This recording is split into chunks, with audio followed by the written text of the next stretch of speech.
பூமி நம்ம தமிழ் நம்ம சேனல். இந்த வீடியோவை லைக் பண்ணுங்க, ஷேர் பண்ணுங்க, கமெண்ட் பண்ணுங்க.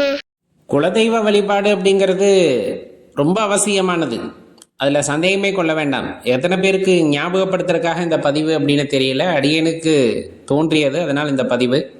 ஒருவேளை நீங்கள் ஒரு வருடத்திற்கு மேல் ஆகிறது, இன்னும் போய் அம்மாவை பார்க்கல, ஐயனை பார்க்கல அப்படின்னா உங்களுக்கான அழைப்பாக கூட இதை ஏற்றுக்குங்க.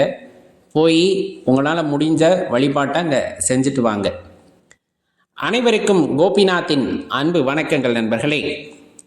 இன்னைக்கு அந்த குலதெய்வ வழிபாடு அப்படிங்கிறது நம்ம மரபுகளில் பின்னி பிணைக்கப்பட்டது. ஒரு சிலர் அந்த வெளியூர் போகிறது அல்லது அந்த ஒரு தலைமுறை வழிபடாமல் இருக்கிறதன் காரணமாக குலதெய்வத்தை மறந்துடுறாங்க, தெரியாமல் போயிடுறாங்க. அதனால் ஏற்படுகின்ற இன்னல்கள் எல்லாம் சூழ்ந்து கொள்ளும் பொழுது, அடடா நம்ம குலதெய்வ வழிபாட்டை மறந்துட்டுமே அப்படின்னு தன்னுடைய வேரை தேடி ஓட ஆரம்பிக்கின்றார்கள். வழிபாடு செய்த பின்னர் அவர்கள் நல்ல நிலைமைக்கும் வருகிறார்கள். அது கண்கூட பார்க்க முடியுது. அப்போ அவ்வளவு சிறப்பானது இந்த குலதெய்வ வழிபாடு அப்படிங்கிறத மறந்துடாதீங்க. இந்த குலதெய்வ வழிபாட்டை செய்வதற்குன்னு முறை இருக்கா, அதாவது இதுதான் முறை அப்படின்னு எதுவும் இருக்கா அப்படின்னா, அவரவர் குலத்திலே என்ன வழக்கம் இருக்கோ அதன்படி வழிபாடு செய்தலே உத்தமம். தெளிவாக தெரிஞ்சுக்கணும். ஒவ்வொருவருக்கும் ஒரு மரபு இருக்கும். அந்த மரபு என்னவோ அதன் வாயிலாக அந்த வழிபாட்டை செய்வது மிகவும் உத்தமம். இப்போ இந்த மாதிரி மரபு எதுவும் இல்லைங்க, நாங்கள் இப்போ தான் வழிபாடு செய்ய ஆரம்பிக்கின்றோம் அப்படின்னா பொதுவாக தெரிந்து கொள்ள வேண்டிய விஷயம், இப்போ அம்மன் அதாவது அம்பிகையாக இருக்காங்க, உங்கள் முன்னோர்களில் நம்ம குலதெய்வமாக இருக்கிறவங்க பெண் தெய்வமாக இருக்கிறாங்க அப்படிங்கிற பட்சத்தில் முடிஞ்ச அளவுக்கு பௌர்ணமி திதியில் போயிட்டு வழிபாடு செய்யலாம். அமாவாசை பௌர்ணமி 2 திதியும் உகந்தது அப்படின்னாலும் பௌர்ணமி திதியில் வழிபாடு செய்கிறதும், மாவிளக்கு போட்டு அங்கு விளக்கு ஏற்றுவதும், நெய் தீபம் ஏற்றுவதும் ரொம்ப சிறந்தது அப்படிங்கிறத மறந்துடாதீங்க. இதில் ரொம்ப முக்கியம், இப்போ ஊரில் தான் இருப்பாங்க இல்லையா, அப்போ அந்த ஊரில் இருக்க தெய்வத்தை ஊரில் போய் வணங்கணும், அதற்கான இடங்களில் போய் வணங்கணும். நம்ம வீட்டிலேயே வணங்குறோம் அப்படிங்கிறது சிறப்பு தான், இல்லைன்னு சொல்ல. ஆனால் ஒரு முறையேனும் நேரில் சென்று வழிபாடு செய்வது அப்படிங்கிறது ஆத்ம திருப்தியை உண்டாக்கும் அப்படிங்கிறத தெரிஞ்சுக்கங்க. அது உதாரணத்துக்கு இன்னைக்கு இருக்க சூழ்நிலை எடுத்துக்கலாம். நம்ம வெளியூருக்கு போயிருக்கலாம், வெளிநாடுகளில் இருக்கலாம். இப்போ நம்ம அப்பா அம்மா கிட்ட தொடர்பு கொண்டு தினமும் பேசுவோம்.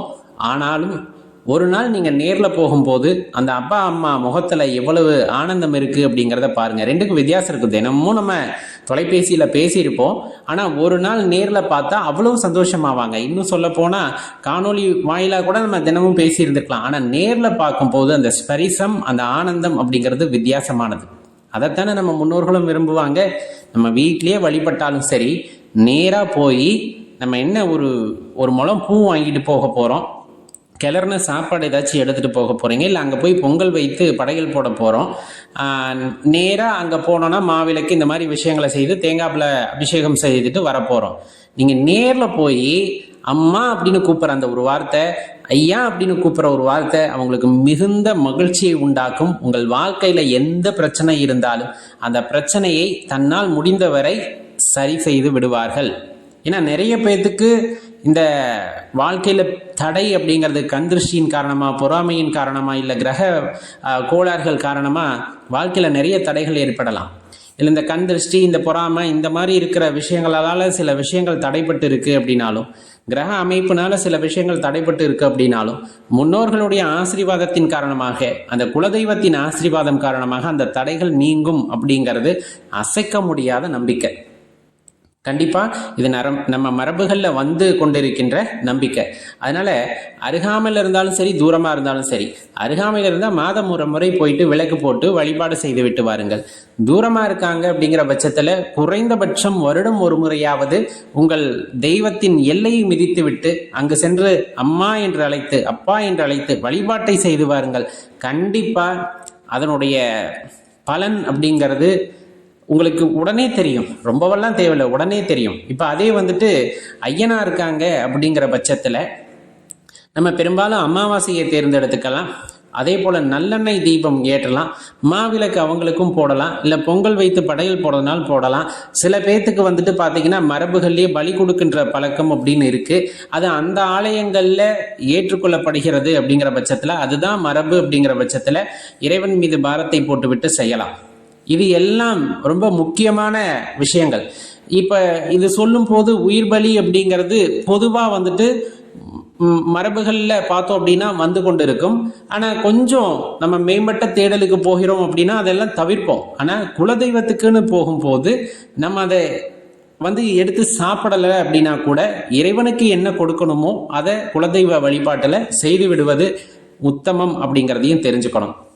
இல்லை நான் மாறிட்டேன், எனக்கு அதை உணர்ந்துக்கிட்டேன் அப்படிங்கிறதுக்காக அங்கே இருக்க மரபுகளை நான் மீறக்கூடாது அப்படிங்கிறதையும் தெளிவாக தெரிஞ்சுக்கணும். இது நிறைய எதிர்மறை கருத்துகள் இருந்தாலுமே கூட அந்த குலதெய்வ வழிபாடு அப்படிங்கிறது இன்றும் தொன்று தொட்டு வந்து கொண்டிருக்கிறது அப்படின்னா அது ஒரு பெரிய பிணைப்பு. சொல்ல போனால் அது நம்ம தர்மத்தை உயிர்ப்போடு வைத்திருக்கிறது அப்படின்னா அந்த குலதெய்வ வழிபாடுகள் அப்படிங்கிறது அது மறுப்பதற்கு யாராலும் முடியாது.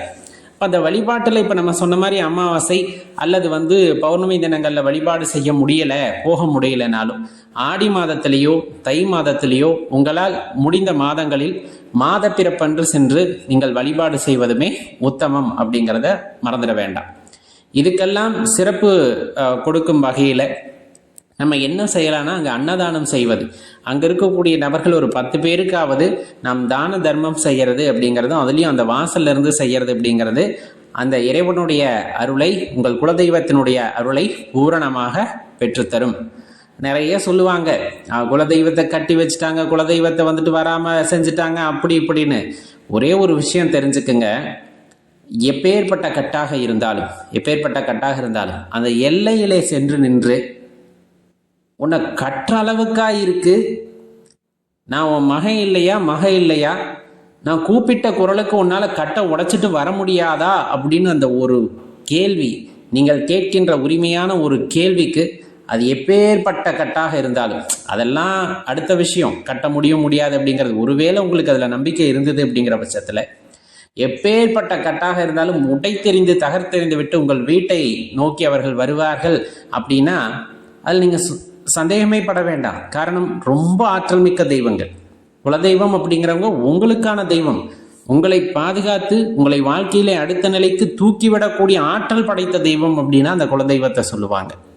அப்ப மனதார நீங்கள் வைக்கின்ற வழிபாடு அப்படிங்கிறது, செய்கின்ற வழிபாடு அப்படிங்கிறது உங்களை மேன்மை அடைய செய்யும்.